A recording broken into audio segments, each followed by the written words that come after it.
Salve, meus caros! Na aula de hoje nós veremos os povos orientais, China, Índia e Japão. Bem, o Oriente, o tema da nossa aula, é sempre um local controverso, cheio de magia, de mistérios, cheio de grandes significados. Bom, essa imagem de Oriente nos faz perguntar, afinal de contas, o que é o Oriente? Nessa pergunta, nós temos como destaque a obra de um dos grandes intelectuais do século XX, o intelectual palestino Eduard Said. Eduard Said tentou responder essa ideia de o que é o Oriente, formulando teorias. E ele chegou a conclusões muito interessantes que nos servem de base para entender esses povos. Antes de mais nada, a ideia de Oriente é baseada numa imagem distorcida. Uma imagem que tenta entender, na verdade, tenta configurar um povo, uma região, um local que fica distante da Europa. O Ocidente construiu uma ideia de Oriente. A ideia de povos fantásticos, a ideia de povos maravilhosos. Uma ideia que a Europa constrói fazendo uma identidade muito simples. Nós, europeus, civilizados, superiores, o Oriente, local mágico, local misterioso, fora da racionalidade. É uma ideia bem interessante que ela é criada, mas veja, não criada com base na verdade, criada em base de uma oposição entre nós, caráter europeu, eles, os orientais, caráter estranho. Só que nessa teoria, essa imagem de Oriente, que faz com que esse local seja visto como um todo mágico, um todo cheio de recantos, de belezas, mas enfim, cheio de estranhezas, coisas não factíveis com o cotidiano, coisas distantes da Europa, você tem um grande erro. O grande erro é que quando a gente chama de Oriente, a gente está chamando a um conjunto de povos com religiões e tradições diferentes e colocando tudo no mesmo saco. Em suma, a ideia que se coloca e que foi levantada por Eduard Said é exatamente essa. A Europa cria uma imagem de Oriente que não existe, uma imagem fantasiosa. Bom, tendo noção de que isso acontece, eu acho que é chegada a hora de nós entendermos o espaço dessa diversidade, que é o Oriente, as rotas da seda. Veja, se o Oriente é uma diversidade, essa diversidade tem que ser entendida como um espaço interligado. Como vocês estão vendo no mapa, as ligações entre Oriente e Ocidente, as ligações entre Europa, África e Ásia Central são constantes. Elas se dão através de rotas, as chamadas rotas da seda, que ligam diversos e diferentes povos. Essas rotas, esses povos são ligados, nós sabemos dessas informações através dos relatos de viajantes. Isto é, essas informações nos são chegadas hoje porque há muito tempo, em muitos séculos, pessoas viajavam e escreviam a respeito disso. Isso nos chegou até os dias de hoje. É a nossa fonte, é a nossa pista para entender aqueles povos. Quais mundos esses viajantes descobriram? É essa a nossa pergunta. Para isso, para entender esses novos mundos que eles descobriram, nós vamos estudar a China, a Índia e o Japão. A China é a mais segura, bem como a melhor de todas as regiões da Terra para aquele que viaja. Pode-se percorrer sozinho durante 9 meses de marcha sem ter nada a temer, mesmo estando carregado de tesouros. A primeira cidade chinesa onde desembarcamos foi Zheitun. Nessa cidade, como em qualquer outra da China, cada habitante tem seu jardim, um campo e, no meio, sua casa. É por esta razão que as cidades dos chineses são tão grandes. Inicialmente, vamos estudar a China. Como vocês acabaram de ver no relato, nós temos aí uma prova de como era a China naquela época, como era a descrição desses viajantes, e notamos que os povos, mesmo muito distantes, se interligavam entre si. Bom, para entender melhor a China daquela época, vamos entender os primórdios da civilização chinesa. Bem, aquilo que chamamos China teve seu início por volta de 3000 a.C., às margens do Rio Amarelo. É uma civilização que se desenvolveu à margem de um rio. Bom, dessa civilização que se desenvolveu ali, houve a formação de um império. A formação desse império ocorreram alguns pontos marcantes, por exemplo, como a construção da Grande Muralha, da Muralha da China, lá pelo século II a.C. Bom, outro fator interessante é que o nome China, que significa o império do meio, isto é, os chineses acreditavam que estavam no meio do mundo, no centro do mundo. Essa China que nós estamos habituados a ouvir falar, por exemplo, dos relatos de Marco Polo, nem sempre foi um império marcante com toda a força. A China também teve dominações externas, como a dominação mongol.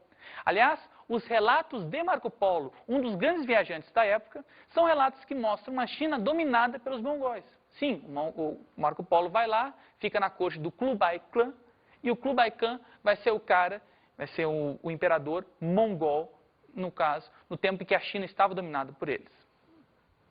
Outra coisa interessante para se pensar é a organização do Estado chinês. A organização do Estado chinês se dava da seguinte forma. Nós temos o imperador, que é um indivíduo que faz a ligação entre os seres divinos e os seres mortais, comuns. Associado a ele, os mandarins, isto é, os burocratas, esses indivíduos, como se fossem funcionários públicos da época, que ocupavam postos após um grande concurso, isto é, eles não eram indicados, eles tinham que fazer provas dificílimas para estarem lá, são aqueles que organizavam o Estado. E, por fim, nós temos camponeses, indivíduos que trabalhavam no campo, com a agricultura, que faziam o império em si. As expedições marítimas chinesas são outro fator interessante ao estudar a China. Isto é, lá pelo século XV, antes mesmo da expansão dos portugueses, os chineses já eram mestres na arte do oceano. Um grande navegador chinês chamado Zheng He foi um dos responsáveis por isso. Ele coordenava frotas com 30 mil homens, frotas de navios imensos que navegavam pelo Oceano Índico e faziam contatos até a costa oriental da África. Os chineses navegavam em alto mar, uma novidade para a época. Em suma, os chineses, muito antes da expansão marítima europeia, muito antes de Colombo, eles dominavam as práticas do oceano como ninguém. Algo interessante para se pensar isso. Um império que poderia ter descoberto a Europa, feito as grandes navegações ao contrário. Bom, já que estamos falando em China, vamos ver o trecho de um filme a seguir. Bom, o filme que nós vimos é O Último Imperador, do Bernardo Bertolucci. A cena é interessante. O imperador chinês, mesmo sendo uma criança, ele é adorado pelos seus súditos. E é exatamente isso. O imperador tinha todo um carisma, tinha toda uma presença que era praticamente divina. Outra coisa interessante de lembrar é que o Império Chinês, que é contemporâneo do Império Romano até, se estende até início do século XX, até 1910. Então, é interessante pensar a duração do Império Chinês e a sua importância. Bom, agora nós vamos ver as religiões chinesas. A primeira dessas religiões que nós vamos ver é o taoísmo. É contra as diferenças sociais. E isso se reflete na formulação religiosa dele. Para o taoísmo, a harmonia existe quando há a complementaridade dos opostos. Do yin, um aspecto feminino que representa a submissão, e o yang, um aspecto masculino que representa o domínio. É essa harmonia que busca o taoísmo. Uma outra religião é o confucionismo. O confucionismo está baseado nas ideias de Confúcio, um sábio chinês que formulou uma doutrina que influenciou muito os mandarins. No confucionismo é importante, é fundamental a sabedoria, é importante o respeito aos mais velhos, o respeito às tradições, o respeito ao passado. Taoísmo e confucionismo são as religiões chinesas. A Índia. Essa raça é idólatra e guia-se pelos augúrios que os animais e as aves lhes apontam. São excessivamente supersticiosos. Essa gente tem também um costume curioso. Quando um mercador vai fazer alguma compra, cuida de observar sua própria sombra. Se esta não se apresenta nítida, bem delineada, assim como deve ser, então não fecha negócio naquele dia, nem por todo o ouro do mundo. Mas, Quando estão em alguma loja a fazer compras e aparecer uma tarântula, pois dessas aranhas lá existem muitas, observam de que lado ela vem. Conforme o lado, fazem ou não a sua compra. E se ao saírem de casa ouvirem alguém respirar de um modo que não lhes agrade, voltam imediatamente para dentro e não saem mais durante o resto do dia. Para estudar a Índia, vamos nos reportar também aos primórdios da civilização indiana. Bom, os primórdios da civilização indiana estão relacionados ao rio Indo. Tal qual a China, as primeiras civilizações na Índia ocorreram ao redor do rio Indo, por volta de 2000, 2500 a.C. Só que, ao contrário da China, a Índia não sofre uma centralização política, não consegue formar um império. Ela se divide em vários reinos. Bom, outra característica interessante da China é a sociedade de castas. Bem, o que seria a sociedade de castas? A sociedade de castas, inicialmente, é diferente de uma sociedade de classes. Veja, na casta há uma petrificação, na classe há uma mobilidade. Eu explico melhor. A nossa sociedade é uma sociedade de classe, isto é, há pessoas pobres, há pessoas ricas, enfim. Mas há a possibilidade de uma pessoa rica se tornar pobre e de uma pessoa pobre se tornar rica. É difícil, mas ela existe. Já na casta, isso não ocorre. A casta é a petrificação. Você nasceu numa função, você vai exercê-la para todo sempre. A justificativa disso é uma justificativa religiosa. Se Deus assim quer que você faça uma profissão, o seu filho também deverá fazê-lo, e assim o mundo encontrará sua harmonia. É essa a ideia. As castas indianas são várias. Nós poderíamos citar a casta dos brahmanes, os líderes espirituais, a casta dos guerreiros, aqueles responsáveis pela guerra, a casta dos artesãos, mas aí há uma infinidade de outras mais. Desde castas que lidam, por exemplo, com os mortos, isto é, indivíduos que lidam com os mortos, os filhos deles vão lidar com os mortos também, como se fossem coveiros, enfim. Isso existe na Índia. E isso é justificado pela religião. Outra coisa interessante na Índia é a questão das especiarias, tão famosas quando nós abordamos a questão das grandes navegações. Veja, as especiarias indianas chamavam muita atenção dos europeus. Especiarias como temperos, pedras preciosas, algodão, a própria seda, que era comercializada pelos chineses, que também fomentava a economia dos chineses, mas também se estendia para a Índia. É interessante pensar que são essas mesmas especiarias que seduzem os europeus que vão motivar, por exemplo, a presença portuguesa lá. Vasco da Gama, quando viaja e chega até a Índia, o motivo é esse, buscar especiarias. Bom, agora vamos ver as religiões indianas. Das religiões indianas, a primeira que nos interessa é o hinduísmo. Veja, o hinduísmo é um conjunto de ideias dos hindus, dos indianos. É, digamos assim, uma religião mais antiga e tradicional dele. Uma outra religião é o jainismo. O jainismo busca que o espírito seja mais forte que a paixão. Para o jainismo é importante haver uma contenção dos seus atos, é importante haver uma contenção dos impulsos e se dedicar mais à contemplação, livrar-se das coisas materiais e buscar uma maior paz de espírito. Uma última religião é o budismo. O budismo teve como seu fundador o príncipe indiano Siddhartha Gautama, também conhecido como Buda, que na língua deles significa o iluminado. O budismo prega toda uma série de coisas levando à tona a questão espiritual, a questão da contemplação, a questão do desvinculamento dos bens materiais.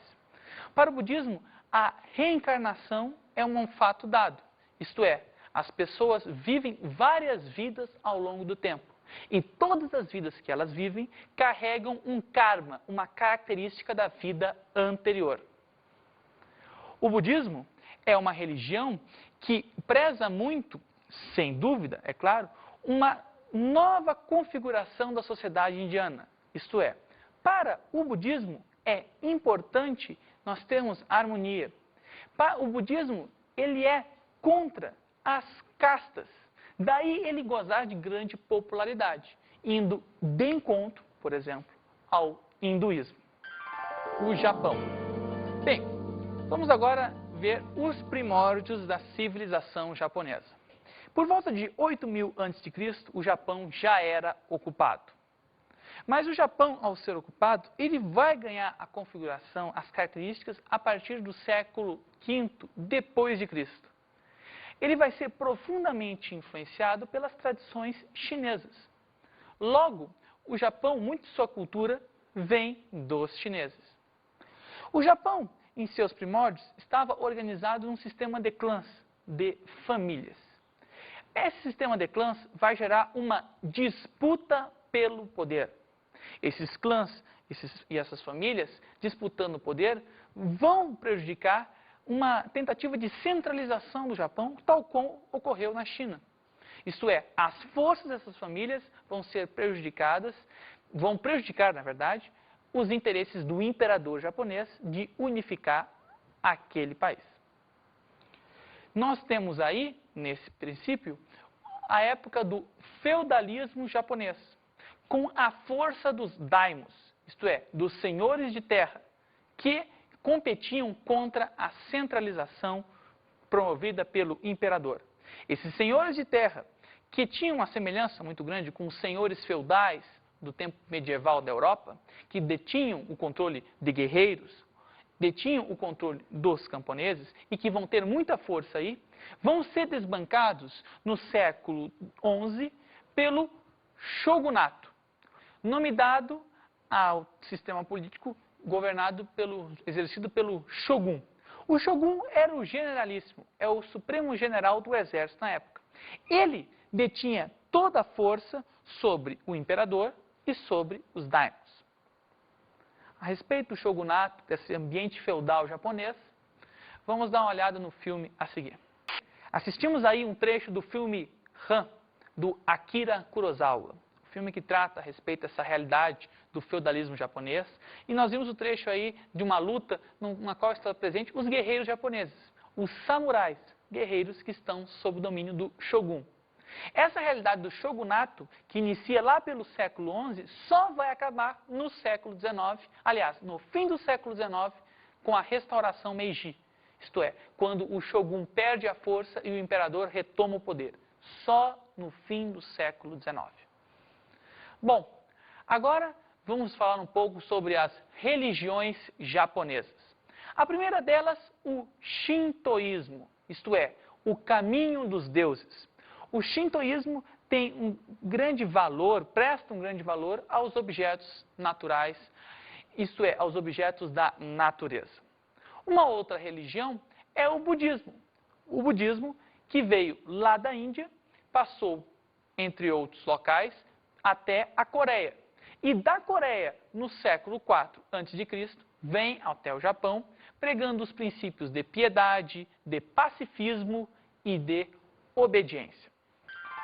Os viajantes antes de Colombo nos mostraram que houve a descoberta de novos mundos antes mesmo da descoberta da América. Colombo, sem dúvida nenhuma, teve a sua importância, mas ele não foi o único.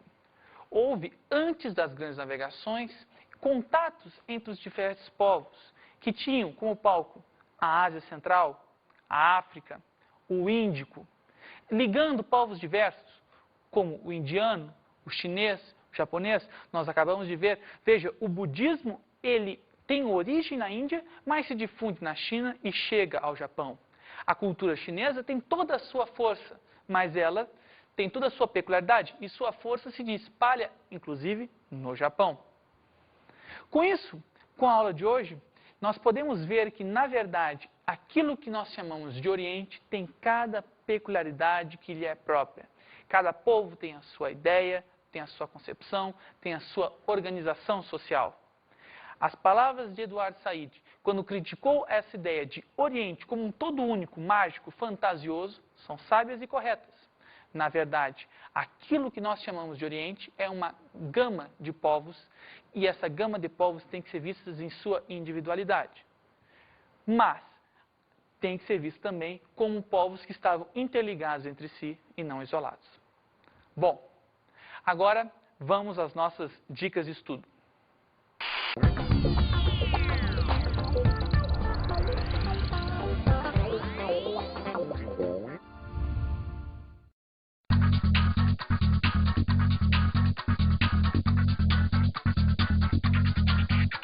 Bem, como dica de estudo, sugiro a leitura de um livro da época que ficou muito famoso e que é muito interessante ler. O Livro das Maravilhas, do viajante italiano, veneziano, Marco Polo. Marco Polo narra a viagem que ele fez à China, da ida, sua estada lá e volta. Durou por volta de 20, 25 anos. Um livro interessante que mostra como um ocidental, como um italiano da época, via os costumes chineses. É claro que o Marco Polo inventa uma série de coisas, mas é aí que está. É uma obra interessante, uma fonte de época e ao mesmo tempo que nos faz refletir sobre povos tão diferentes. Bem, por hoje é só, nos falamos na próxima. Até mais!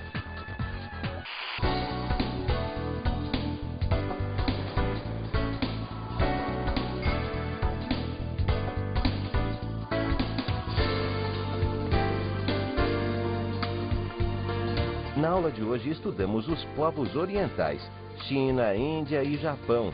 Aprendemos que a palavra Oriente tem todo um significado por trás, mágico, de um ambiente fantasioso. Na verdade, é uma palavra errada. Ela uniformiza uma série de povos distintos um do outro. Vimos a China. A China se caracterizou por ser um império ímpar. Durou um tempo fantástico, o Império Chinês só acabou no século XX, e teve, entre outras coisas que são fantásticas, as grandes navegações chinesas, as quais os chineses, muito antes dos portugueses e espanhóis, dominavam a arte da navegação. Analisamos a Índia. A Índia, entre uma série de fatores, se caracteriza pela sociedade de castas. A sociedade de castas é legitimada pela religião hindu, que acha positivo que cada um cumpra sua função para sempre. E conhecemos o Japão. O Japão e o feudalismo japonês sob o domínio do Shogun, a época do Shogunato, que só vai acabar ao fim do século XIX. Bons estudos!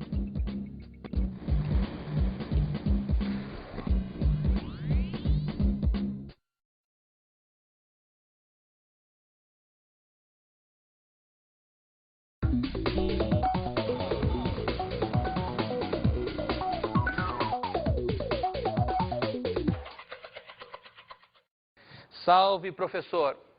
Na dica de hoje, sobre essa aula de povos orientais, eu aconselho o professor a trabalhar em aula a questão do eurocentrismo e do etnocentrismo na história. Isto é, você focalizar a história só do ponto de vista europeu, eurocentrismo, e você focalizar a história a partir simplesmente dos seus arredores, do seu interesse próprio, etnocentrismo. A aula de hoje serve para isso, ampliar os horizontes, perceber que há invenções relevantes, por exemplo, na China, na Índia, no Japão, perceber a contribuição desses povos para os nossos dias de hoje. Perceber que há uma diversidade de histórias que não são contadas porque nós nos pautamos bastante pela questão eurocêntrica na história. Essa aula serve para isso, para ampliar os horizontes. É o que eu recomendo. No mais é isso, fico por aqui. Uma boa aula e até!